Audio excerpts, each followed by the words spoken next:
narudi mbamba kutoka mbali. Sasa unikaribishe Bwana,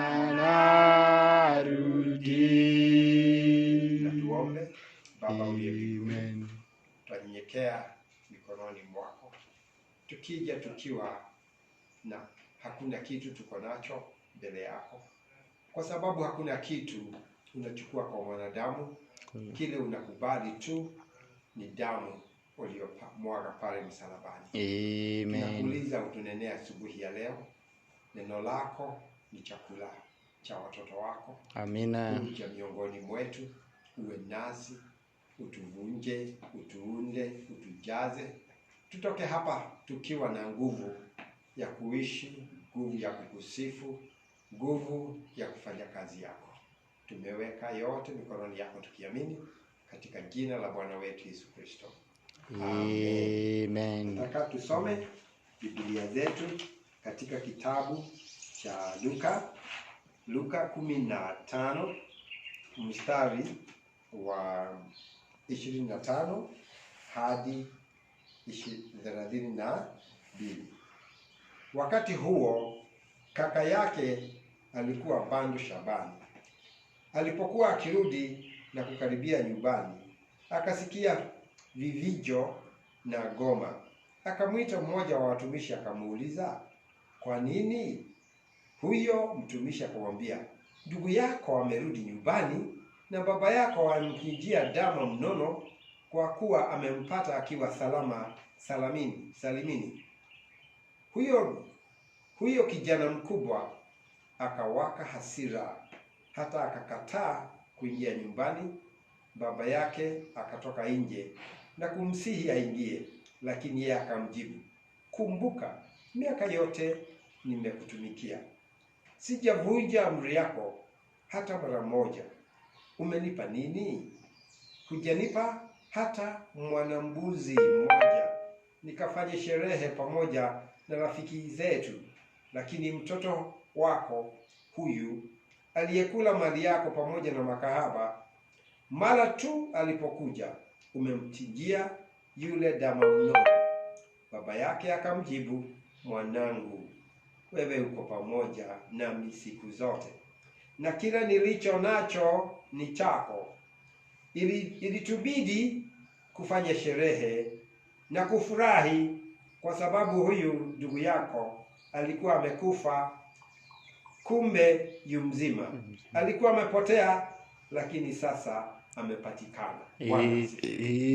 Ningependa tuchukue somo moja hapa kuhusu sheria au mtazamo wa Mungu kwa watu waliotenda dhambi. Kila mtu anatenda dhambi, lakini si kusema ya kwamba ni mwenye dhambi. Kama vile mwenye dhambi akifanya kitu kizuri, hakuwa na utakatifu. Bwana asifiwe. Akiwa kuwa mwenye dhambi ni hali, kuwa mtakatifu ni hali. Bwana asifiwe. Amen. Na mwenye mtakatifu akifanya dhambi hawi mwenye dhambi, na yule mwenye dhambi akifanya utakatifu hakui mtakatifu. Bwana asifiwe. Lakini kile tunataka kusema ni tunataka kutazama mitazamo miwili kwa mwenye dhambi. Hapa tuna baba alitazama huyu mtoto akamhurumia, na huyu mwingine kaka yake yule mkubwa alipomtazama akaona baba amefanya vibaya. Sasa ni nani yuko sahihi? Njia ya kutazama ni gani? Ni ya kutoka kwa mwana au ni ya kutoka kwa baba? Kumbuka ya kwamba huyu baba ni mfano wa Mungu. Amen. Vile Mungu anaona mambo. Na huyu kaka mkubwa ni mfano wa watu, vile wanaona mambo. Ni mfano wa wewe, vile unaona mambo. Ni mfano wa wenye dhambi au wenye dini vile wanaona mambo. Huu mfano ungefananishwa na Mafarisayo.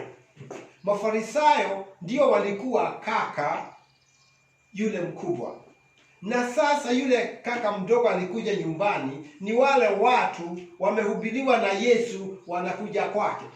Bwana asifiwe. Siku moja Yesu alikuwa na wanafunzi wake, na alipokuwa pale mitume wakaanza kufukuza watoto. Yesu akamwambia katika Mathayo 19 mlango wa 14, Yesu akasema, waacheni hao watoto waje kwangu, wala msiwazuie. Amen. Maana ufalme wa mbinguni ni wa watu walio kama watoto hawa. Bwana asifiwe. Amen. Wenye madhehebu, Mafarisayo na Wasadukai walikuwa wanadharau, wanaona watu ni wenye dhambi, na wakiwa wenye dhambi wanakaa mbali sana wasipakwe dhambi. Bwana asifiwe. Kama Yesu alifanya mfano mmoja kama huyo, akasema kulikuwa na watu wawili walioenda kwa hekalu kuomba. Na walipoenda pale, watu wawili walipanda kwenda hekalu kusali. Mmoja Mfarisayo na mwingine mtosha ushuru. Mtosha ushuru alikuwa mtu mbaya sana, alikuwa mwenye dhambi. Alikuwa anahesabiwa pamoja na makahaba na wenye dhambi wanaofanya mambo yote mabaya. Hata wakiwa Wayahudi walikuwa wanawekwa pamoja. Huyo Mfarisayo akasimama akasali kimoyomoyo, akasema, Mungu, nakushukuru kwa vile mimi si kama watu wengine, walafi, wadanganyifu na wazinzi. Nakushukuru kwamba mimi si kama huyu mtosha ushuru. Nafunga mara 2 kwa juma. Natoa zaka sehemu ya 10 na pato langu. Mtu akija na nia ya kujisifu, unakuja kusifu Mungu au unakuja kujisifu yale yetende? Mungu hakubali utakatifu wa mwanadamu. Kile anakubali ni utakatifu ambayo ameweka kupitia damu ya Bwana wetu Yesu Kristo. Bwana asifiwe. Amina. Kwa hivyo yule mwingine akasema ya kwamba, lakini yule mtoza ushuru akiwa amesimama kwa mbali bila hata kuinua macho mbinguni, ila tu akijipiga kifua kwa huzuni, ako na huzuni, alisema, Mungu, unionee huruma mimi mwenye dhambi. Na waambieni, huyu mtosha ushuru alirudi nyumbani akiwa amesamehewa. Amina. Yule mwingine hakuji kusamehewa. Yule mwingine hakuji kuomba nguvu. Bwana asifiwe. Lakini hiyo ndio hadithi ya mtazamo miwili na nia, attitude ya mtu. Attitude yako ni lazima iwe kama attitude ya Mungu, na attitude ya Mungu ni nia ambayo ulizo nazo. Nia ulizo nazo ni mafunzo ambayo umeweka ndani ya kichwa yako na moyo yako, ndio inafanya wewe utazame mambo na mfano fulani. Bwana asifiwe. Kwa hivyo huyu kijana alikuwa anatazama ya kwamba umefanya au hujafanya. Anatumia sheria, na mtu anapenda sheria sana, na kwa kupenda sheria anajifanya mwenye dhambi na hufanya Mungu aonekane si mwenye dhambi. Ndio walikuwa na wakibishana. Tunatazama mtu mmoja, kaka yule mdogo mpotevu. Huyu mkubwa alikuwa afanye sehemu 2 kwa 3 za urithi ya baba, lakini sasa anaonekana ako na hasira. Kwa nini?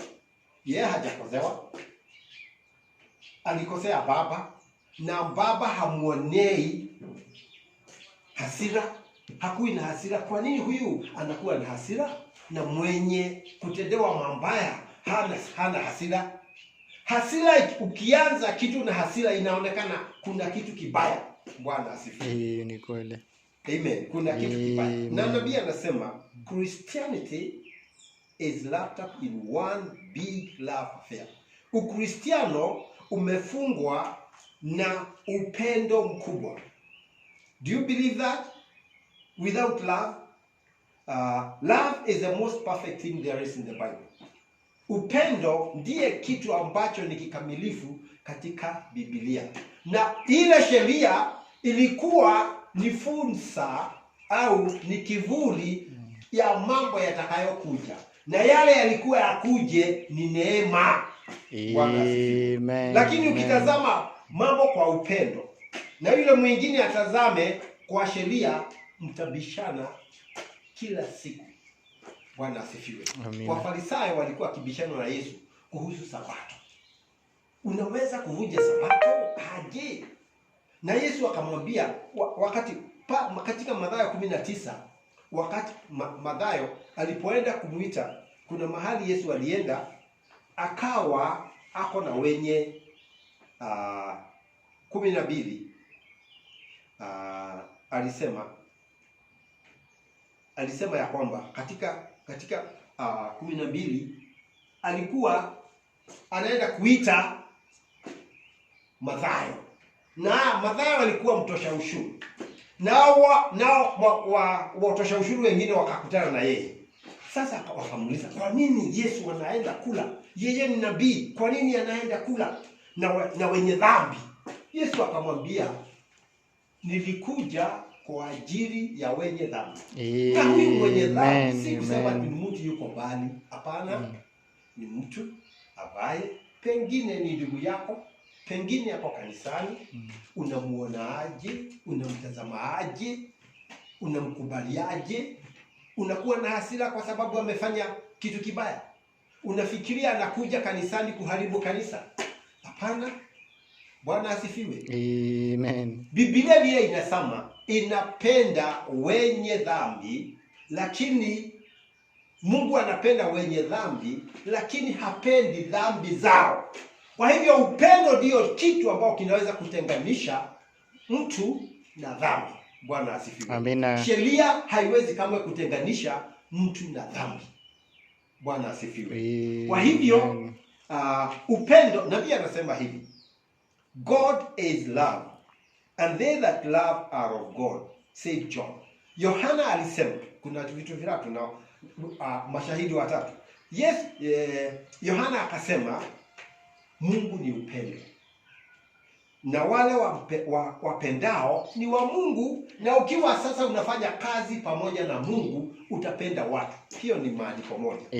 Ya pili, Paulo naye akasema, if I speak with the tongues of men and angels, kama ninanena na lugha za watu na za malaika, na sina upendo, mimi ni kitu bure. Without love I am nothing. Mshahidi wa pili. Mshahidi wa tatu, Yesu akasema, many will come to me on that day, Lord, Lord, I cast out demons in your name. Wengi watakuja siku ile waseme, nilitoa mapepo kwa jina lako. I will confess to them, depart from me, you workers of iniquity. Didn't even know you. See, without love. Kwa hivyo Mathayo 7:21, wakati Yesu aliwakataza ni kwa sababu hawakuwa na upendo. Si matendo, ni upendo. Washahidi watatu. Yesu akasema hapa, Paulo akasema katika Wakorintho 13, na Yohana akasema. Ukitumia hayo utaona mapenzi ya Bwana Mungu ni kuita watu waje kwake. Amen. Now we find out after this dispensation, then it lasted. Then he taken all the legalism upon him. Yesu akaja akachukua sherati yote juu yake and paid the price of redemption, and God's church is back again in grace. Bwana asifiwe. Kwa sababu Yesu alilipa pale msalabani, akalipa deni. Sasa sisi zote tuko huru. Hakuna haja ya kulaumu mtu. Kile unaweza kufanya ni kurekebisha mtu, kwa sababu upendo hurekebisha. Love is corrected. Bwana asifiwe. Amina. Na ukiwa unamrekebisha, unajaribu kufanya kazi ya Bwana, kumvuta karibu na Mungu. Yesu anaacha zile kondoo 99 anaziwacha, anaenda kutafuta. Na Mungu hutafuta huyo kondoo akiwa ndani ya mtu, akiwa ndani ya mchungaji, akiwa ndani ya ndugu, akiwa ndani ya dada. Na ni lazima, kama utafanya kazi pamoja na Mungu, ni lazima kuwe ni wewe unaenda kumtafuta. Bwana asifiwe. Amina. Kwa hivyo he taken all the legalism, akachukua, he taken the law upon himself, akachukua sheria yote juu yake, and he nailed it to the cross, akaisulubisha msalabani. What we must do, kile tunapaswa sisi kufanya. What must not do, na kile hatupaswi kufanya. Yeah? We don't treat them like Paul did. Hatufanyi kama Paulo alisema wakati alikuta yule mweka jela. Now, what do we say today? Leo tunawambiaje? You got to quit smoking, uache kuvuta sigara. You got to quit drinking, uache kunywa pombe. You got to quit doing this, uache kufanya hii. That wasn't what he asked. Hakuuliza vile, what must I do to be saved? Nifanye nini niokolewe? And Paul told him, believe on the Lord Jesus Christ. Amini Bwana wetu Yesu Kristo, na utaokoka wewe na nyumba yako. Bwana. Amina. Kwa hivyo kama huyu mtu, tunaona mtu mmoja. Ukitazama mtu, wakati mwingi tunaweza kumlaumu, alifanya, hakufanya, hakuja kanisa kwa mwezi mmoja, huyu ni ndugu, huyu si wa kanisa letu, alifanya hii, alifanya ile. Hapana. Na nabii alienda mahali pamoja, na alipoenda kulikuwa na watu wengine. Watu hao hawakumtaka, kwa sababu alimwambia, akapigiwa ni yule mkubwa wao, akaambiwa, sasa sisi ndio tunalipa pesa ya mikutano yako. Na pale katika mikutano pale mbele ulikuwa na mtu mmoja ambaye ni mwenye dhambi. Akamuuliza, nani yule mwenye dhambi alikuwa pale? Yule ndugu anaitwa Pete. Akamwambia, lakini Pete ni ndugu mzuri, ameokoka, amejazwa na Roho Mtakatifu. Naye yule mkubwa akamwambia, kwa nini hajabatizwa katika jina la Bwana wetu Yesu Kristo? Wakati mwingi tunalaumu watu kwa sababu tunataka watu wafanye matendo vile sisi tunataka. Lakini si lazima kila kitu kifanywe kile vile sisi tunataka. Bwana asifiwe. Kwa hivyo akamuuliza, kwa nini unasema hivyo? Kwa sababu Biblia ilisema, tubu na ubatizwe katika jina la Bwana Yesu Kristo na upatepewa kipawa ya Roho Mtakatifu. Ni kweli, hiyo ndio imesema ndio. Na kwa nini Yesu katika nyumba ya Kornelio aliwajaza na Roho Mtakatifu kabla ya kubatizwa? Amen. Mungu ana uhuru ya kufanya mambo yote vile anataka. Amina. Bwana asifiwe. Lakini tukiweka kikomo, hatupatii Mungu nafasi aende vile anataka. Bwana asifiwe. Amina. Kwa hivyo upendo unachukua huyu ndugu, unamsaidia. Unamsaidiaje? Kwanza umkubali vile alivyo, bila masharti. Mtu mmoja alikuja kwa nabii akamwambia, kama ningeweza kuacha sigara naweza kuokoka. Hapana, si kile unaweza kuacha, kuja ulivyo. Amen. Ukija vile ulivyo, hiyo ukiingia ndani ya damu ya Yesu Kristo, hiyo ingine yatatoroka. Amina. Yesu ataona vile atafanya na kuvuta sigara. Bwana asifiwe. Amen. Nabii alimwambia mahali pengine mtu mwingine, akamwambia blood of Jesus Christ.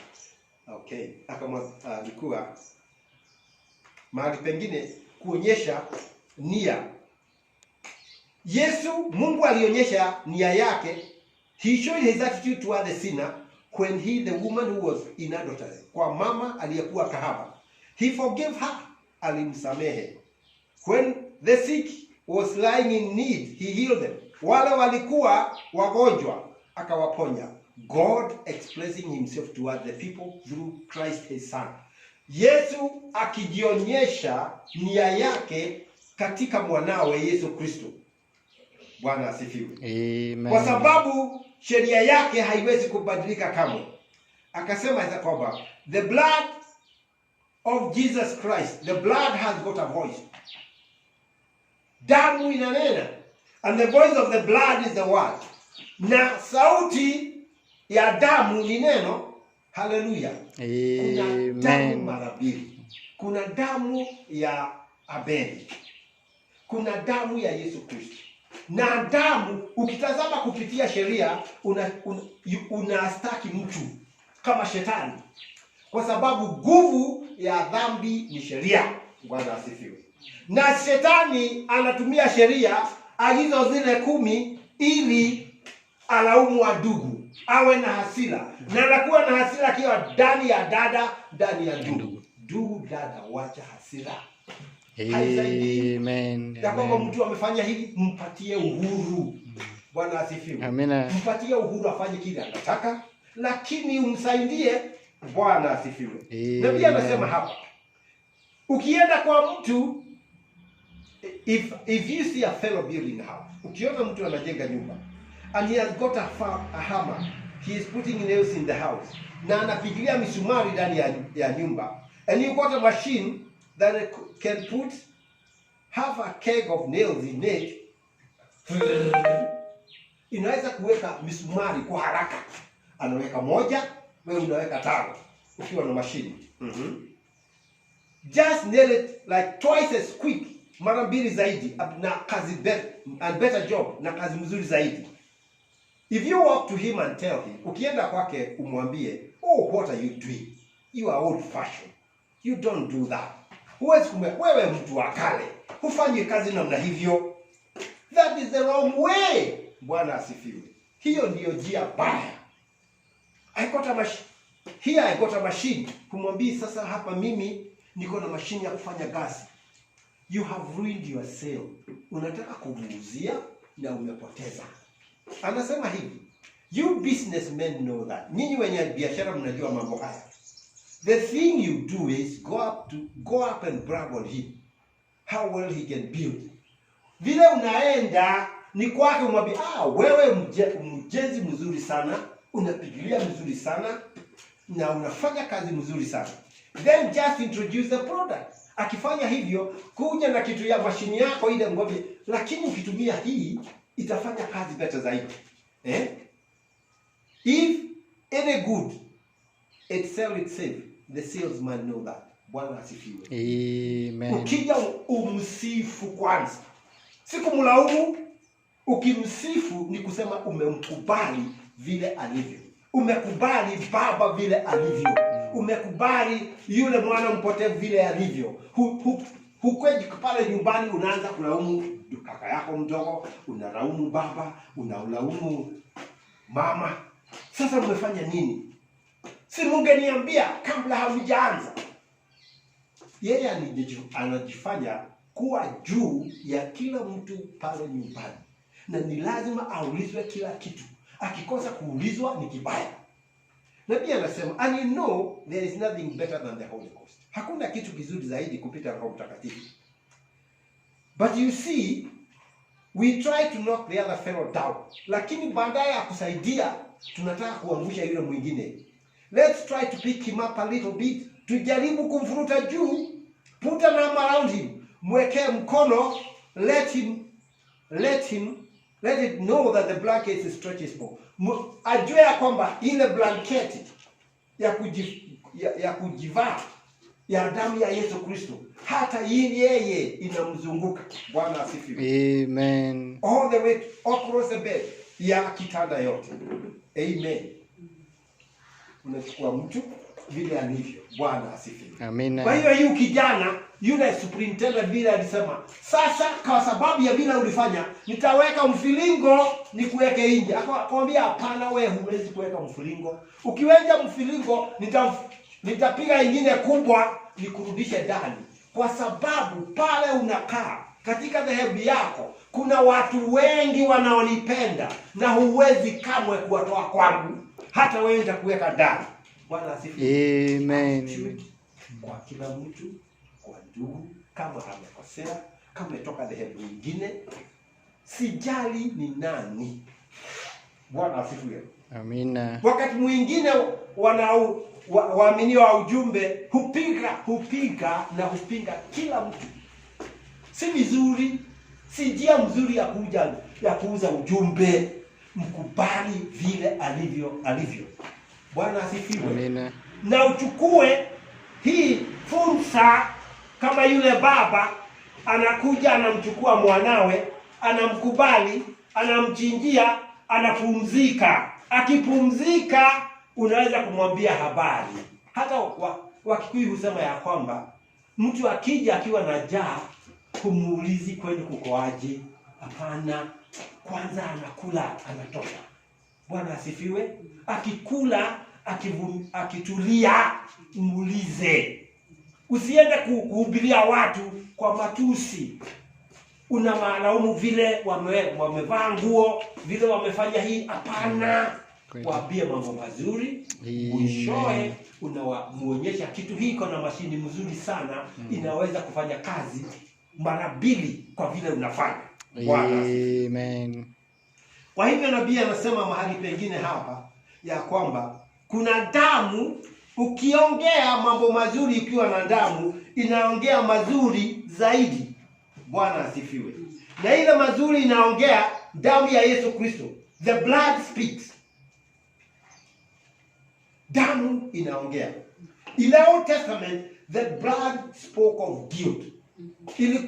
Katika Agano la Kale, kama yule mwana kaka mkubwa anaongea kuhusu umefanya, kulaumu. Lakini katika Agano Jipya it speaks of redemption. Inaongea kuhusu kuokoa. In the Old Testament it spoke of death and sorrow. Ilikuwa inaongea kuhusu kifo na masumbuko. In the New Testament it speaks of resurrection and life. Katika Agano Jipya inaongea kuhusu kufufuka na moyo. Bwana asifiwe. It speaks of healing. Inaongea kuhusu uponyaji. It speaks of joy. Inaongea kuhusu furaha. It speaks of power. Inaongea kuhusu nguvu. Bwana asifiwe. Sasa wewe kama ni wewe ungekuwa huyu mtu, ungekuwa wapi? Ungekuwa upande wa baba au ungekuwa upande wa kaka mkubwa? Na unaona hata kaka anajali mtoto na anajali huyu mtu mkubwa. Yesu akija anawajali Mafarisayo na wenye dhambi walikuwa wanakuja. Anawajali wote. Lakini yeye anaendelea mbele kumsihi. Sasa tunapaswa kufurahi. Inatupasa kufurahi kwa sababu yeye alikuwa amekufa na sasa aonekana. Sheria inatazama nyuma kile kilifanyika. Ufunuo au upendo unatazama mbele. Kutoka hapa ni kitu gani kizuri mimi naweza kupata? Bwana. Amen. Mmoja anatazama nyuma, mwingine anatazama mbele. Ukitazama nyuma unaona makosa. Ukitazama mbele unaona mazuri. Amen. Kila unaweza kutoka hapa mpaka mwisho ili ulete utukufu kwa Mungu. Hiyo ndio mtu anapaswa kutazama. Amina. Na kila mtu hukosa. Na watu wa kukosa wako kila wakati. Hata wakati mwingine unajikasirikia wewe mwenyewe. Lakini ukifanya mabaya, hiyo wacha.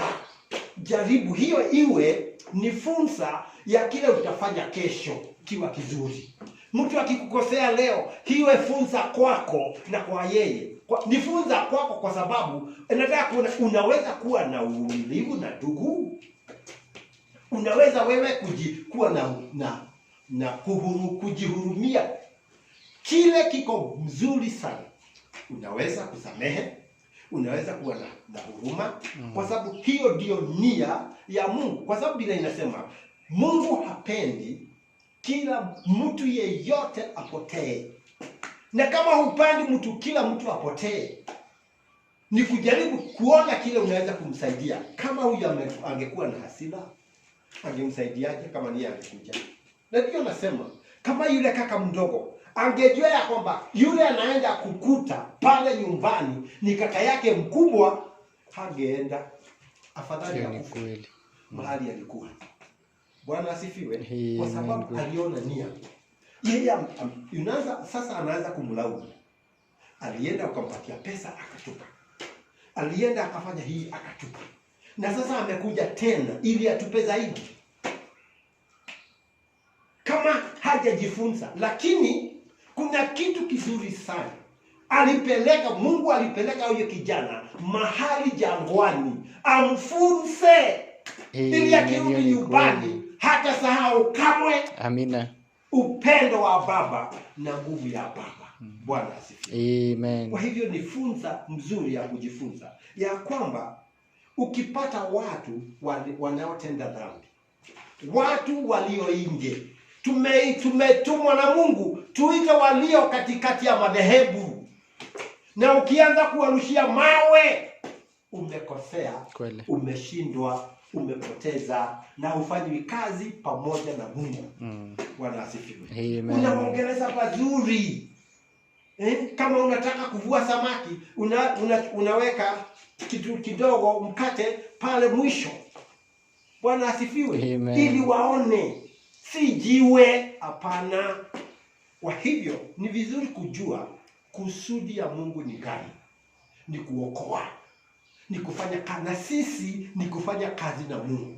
Na Mungu akitutuma anaenda pamoja nasi. Na akienda pamoja nasi, kile anatumia ni upendo, na anapenda watu, na hataki kamwe mtu yeyote apotee. Amina. Bwana asifiwe. Na akiwa hataki mtu kama pole yeyote apotee. Kwa hivyo Wakatoliki wengine husema ya kwamba kama Mungu anapenda watu wote, kwa nini aliweka watu wengine waende jehanamu? Hakuweka. Bwana asifiwe. Aliwatengenezea njia ya damu ili mtu akikubali aokoke. Amen. Hata predestination, kujua kwa Mungu kibele. Si kusema ya kwamba Mungu aliwakusia wapeleke jehanamu, hapana. Ni kwa sababu wanaenda jehanamu kwa sababu njia imewekwa na Mungu iwasaidie, wamekataa. Kabisa. Kwa hivyo kuna njia mbili ya kutazama. Na wakati kunakuwa na mabishano, mmoja anatazama kutoka kisheria, mwingine anatazama kwa upendo, ili alete neema na utukufu kwa Mungu.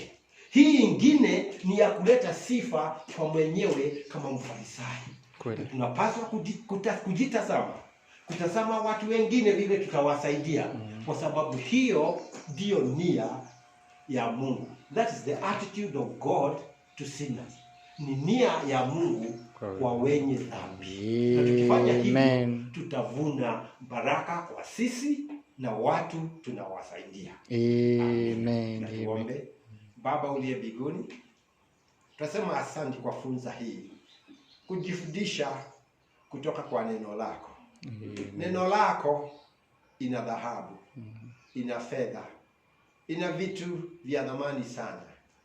Na tunauliza Baba, utusaidie kujua, na tukijua tuiweke ndani ya moyo yetu, na tukijua Baba tuifanye, tuonyeshe mapenzi yako kwa ulimwengu, kwa sababu ulipenda ulimwengu ukatoa mwanawe pekee, ili Baba uwavute watu waje kwako.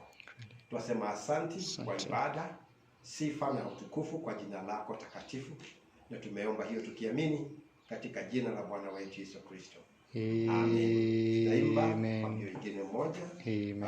Stanza ya kwanza na ya pili.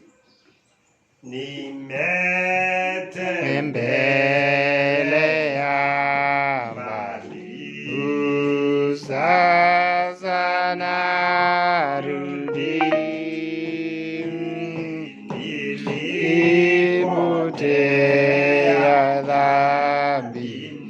Baba sasa narudi, narudi Mungu, narudi Baba kutoka mbali.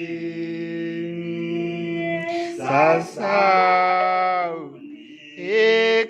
ikaribishe kweli